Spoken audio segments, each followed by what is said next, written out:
శిలువ ధ్యానాలు 14వ రోజు. మతం, పెత్తనం, బంట్రౌతులతో శిష్యుడు, అబద్ధ వ్యవస్థ. యేసు పట్టుకొనిన వారు 57వ వచనం నుంచి మత్తయి సువార్త 26వ అధ్యాయం. యేసును పట్టుకొనిన వారు ప్రధాన యాజకుడైన కయప యొద్దకు ఆయనను తీసుకొని పోగా అక్కడ శాస్త్రులను పెద్దలను కూడి ఉండిరి. పేతురు ప్రధాన యాజకుని ఇంటి ముంగిటి వరకు ఆయన్ను దూరము నుండి వెంబడించి లోపలికి పోయి దీని అంతమేమోనో చూడవలనని బంట్రౌతులతో కూడా కూర్చుండెను. ప్రధాన యాజకులను, మహాసభ వారందరూ యేసును చంపవలనని ఆయనకు విరోధముగా అబద్ధ సాక్ష్యము వెదుకుచుండరి. కాని అబద్ధ సాక్షులు అనేకులు వచ్చినను సాక్ష్యమేమీ దొరకలేదు. తుదకు 2 మనుషులు వచ్చి వీడు దేవాలయమును పడగొట్టి 3 దినములలో దానిని కట్టగలని చెప్పినని. ఇక్కడ మతం చేసే పెత్తనం కనిపిస్తోంది. పారిపోయినటువంటి శిష్యుడు బంట్రౌతులతో కలిసి కూర్చోవటం కనిపిస్తోంది. అబద్ధ సాక్ష్యం వెతికేటటువంటి అబద్ధ వ్యవస్థ కనిపిస్తుంది. యేసును పట్టుకోవటం, ప్రధాన యాజకుడైన కయప వద్దకు ఆయనను తీసుకొని పోవటం, అక్కడ శాస్త్రులు పెద్దలు కూడి ఉండటం. పేతురేమో వెనక నుండే ఆయనను ఫాలో అవుతూ, శిష్యులందరూ విడిచిపోతే పేతురు తనను వెంబడిస్తూ తన ప్రాణం పోయేంత వరకు తనను ఎప్పుడు కూడా విడిచిపెట్టను అని చెప్పిన పేతురు దూరం నుంచే వెంబడిస్తున్నాడు. ప్రధాన యాజకుని ఇంటి ముంగిటి వరకు వచ్చాడు. దూరం నుండి వెంబడించి లోపలికి పోయి దీని ఏమవుతుందో చూడాలని బంట్రౌతులతో కూడా కూర్చున్నాడు.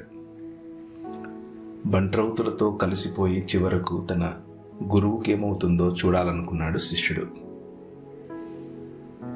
ప్రతిఘటించాలి అని ప్రయత్నిస్తే గురువు వద్దన్నాడు. చివరకు శిష్యుడు తనదైన శైలిలో తన గురువును వెంబడిస్తున్నాడు. పేతురును ఇక్కడ మెచ్చుకోక తప్పదు. పేతురు గురించి ఆలోచించక తప్పదు. ఎంత ధైర్యం ఉండాలి! 3.5 సంవత్సరాలు ఈయనతో తిరిగాడు. 3.5 సంవత్సరాలు యేసుతో ప్రజల ముందు కనిపించాడు. శిష్యులలో ప్రధానుడు ఆయనను కనుక్కోకుండా ఉంటారా? అక్కడ జరుగుతున్నటువంటి ఆ గందరగోళంలో ఎవరు కనుక్కుంటారులే అనుకున్నాడు. బహుశా యూదులకు ఉన్నటువంటి వస్త్రధారణ ప్రకారంగా ముసుగు వేసుకుందాం అనుకున్నట్టున్నాడు. మొత్తానికి ధైర్యం చేశాడు. ప్రభువును వెంబడించి ప్రధాన యాజకుని ఇంటి దాకా వెళ్ళాడు. అయినా ప్రధాన యాజకుడు ప్రభువుకు తీర్పు తీర్చేంత గొప్పవాడవుతాడా? అతడు ప్రభువు అని ప్రధాన యాజకుడు గుర్తించలేదు కాబట్టి మత వ్యవస్థలో తనే పెద్దవాడు అని అనుకున్నాడు. దేవుని రాజ్యం ఎవరు పెద్దవారు ఈ లోక వ్యవస్థలో అన్నది చూడదు. ఎవరు దేవుని రాజ్య వ్యవస్థలో నిజాన్ని, న్యాయాన్ని, కనికరాన్ని, దీన మనసును కలిగి ఉంటారో అటువంటి వారికి నాయకత్వాన్ని అందిస్తుంది.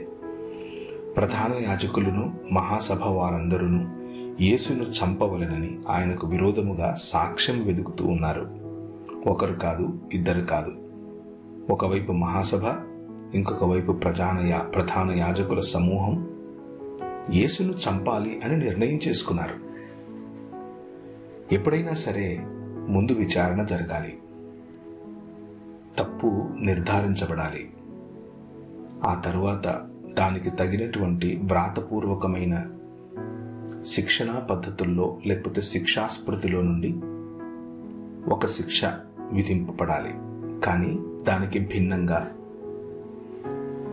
మనుష్యుడు నిర్మించుకున్నటువంటి పద్ధతులలో భాగంగా ప్రధాన యాజకులు మరియు మహాసభ వారు ముందు చంపాలని నిర్ణయించుకున్నారు. ముందు శిక్ష ఏమిటో నిర్ణయించుకున్నారు. ఆ శిక్షకు తగినటువంటి తప్పు వెతుకుతున్నారు. ఆ శిక్షకు తగినటువంటి తప్పు ఆ రోజుల్లో మనిషి తనను తాను దేవునికి సమానముగా చెప్పుకోవటం. దేవునికి సమానంగా చెప్పుకున్నాడు అని చెబితే అప్పుడు శిక్ష వేయటం సులువవుతుంది. అబద్ధ సాక్ష్యం వెతుకుచూ ఉన్నారు కానీ దొరకట్లేదు. అబద్ధ సాక్షులు వచ్చారు కానీ సాక్ష్యమేమీ దొరకట్లేదు. చివరకు 2 మనుషులు వచ్చారు. వచ్చి నిజమే చెప్పారు, తప్పేమీ చెప్పలేదు. ప్రభు అయిన యేసుక్రీస్తు నిజముగానే ఈ మందిరమును లేకపోతే ఈ దేవాలయమును పడగొట్టండి, 3 దినములలో నేను లేపుతాను అని చెప్పాడు. కానీ ఆయన తన శరీరమును గురించి చెప్పుచున్నాడు అని శిష్యులకు వివరించాడు కూడా. శిష్యులు అదే నమోదు చేశారు కూడా. కానీ సత్యమే చెప్పినప్పటికీ సత్యంలో సగభాగాన్నే చెప్పటం ద్వారా ఈ లోక మర్యాద మనపై రాజ్యం చేయాలి అని ఎదురు చూస్తుంది.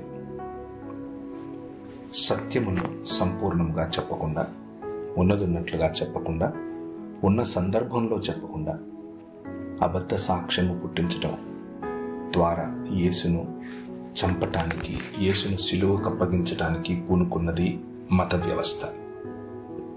మహాసభకు చెందినటువంటి నాయకులు.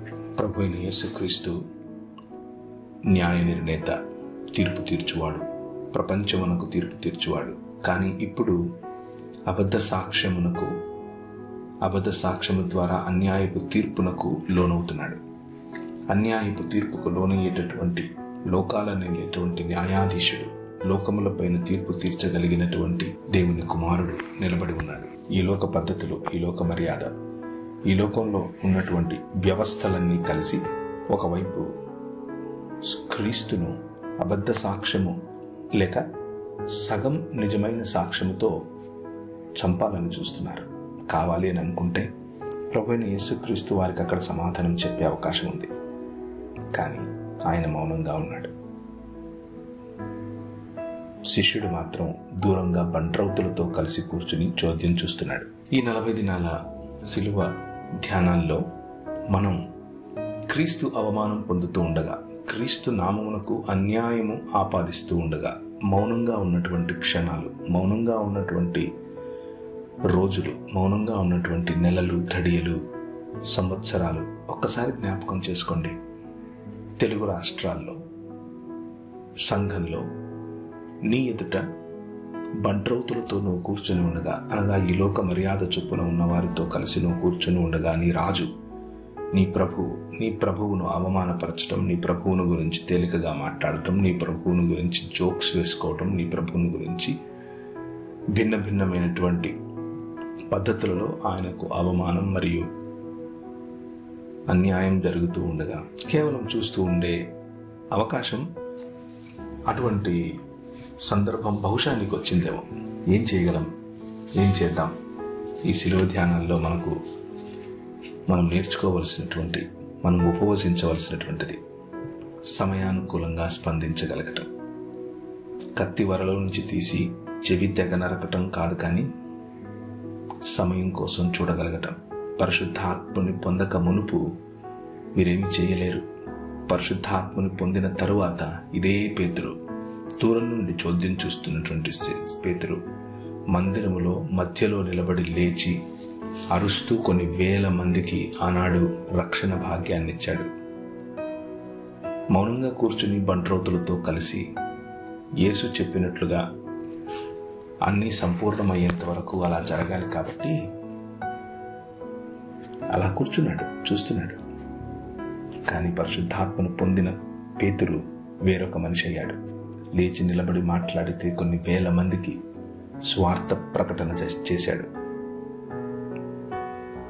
ఈ శిలువ ధ్యానాల్లో మనం గుర్తుంచుకోవాల్సింది, మనం నేర్చుకోవాల్సింది, పేతురును పోలి పరిశుద్ధాత్మను కలిగిన వారై, పరిశుద్ధాత్మను పొందిన వారై, పెంతెకోస్తు అనుభవములు నిండిన వారమై ప్రభువు కోసం నమ్మకముగా బంట్రౌతులతో కూర్చోకుండా నోరు విప్పి ఆయన గురించి మాట్లాడగలగటం, ఆయనను గురించి మన జీవితాల్లో సాక్ష్యం ఇవ్వగలగటం, మన జీవితాల ద్వారా సాక్ష్యం ఇవ్వగలగటం. అటువంటి ధైర్యాన్ని, తెగువను ప్రభు మనకిచ్చునుగాక.